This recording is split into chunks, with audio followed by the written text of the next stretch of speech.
Every day you associate yourself with people that you call family and friends, but you've never truly known their story of how they became who they are today. This is the same for my grandparents. I've known them for 17 years, but I've never truly known who they are. I wanted to go to New York, see how New York is and how America looks.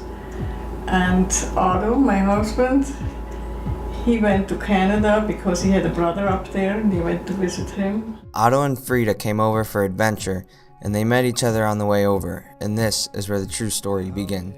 We got married in Canada in 1959. And then we bought a farm there, a 100-acre farm. And we milked some cow, up to 10 cows, I guess, and Otto was working mostly in the woods, cutting fence posts and lumber, timber. Just as portrayed in every story, the adventurer finally settles down to find their happy ending. And this is true for Otto and Frida Schmuki, where they chose Brewster, Ohio to settle down for theirs. Yeah, we bought it in 1965. In 66 we moved in. They went and bought a 70-acre farm, and there they milked around 70 cows. They would plant and harvest all of their own crops for their dairy herd. They had 4 kids who helped out on the farm every day. They started to improve their facilities by building new barns and a new milking parlor. They bought additional land and buildings so they could further expand their dairy herd. Otto and Frida practiced many new conservation techniques, and one of those consisted of tiling their fields. They would buy some of the newest equipment, and for doing all these things they won numerous awards. We won the Conservation Award from Stark County, and then the year after we made it for the state of Ohio.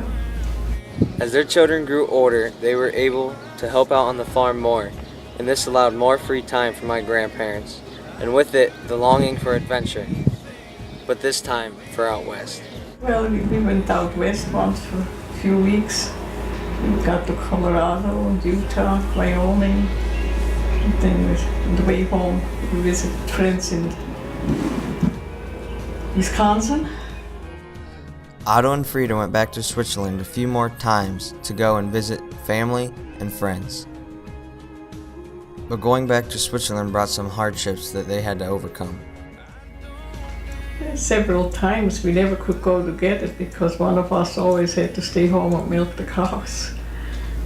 But later on we did some traveling around here, but we never got to go together to Switzerland. As they started to get grandchildren, their adventures ceased once again, but this time it was periodically, for they came in smaller forms. They went and bought a cabin in the woods where they like to go and spend their weekends and just go and walk in the woods to enjoy nature. Otto started up a small beef herd. Until this day it is still growing, and one day he hopes to pass it on to his grandchildren. People may know Otto and Frida Schmuki for their great accomplishments and adventures, but me, I know them as my grandparents. Grandparents, I'm proud to say it now.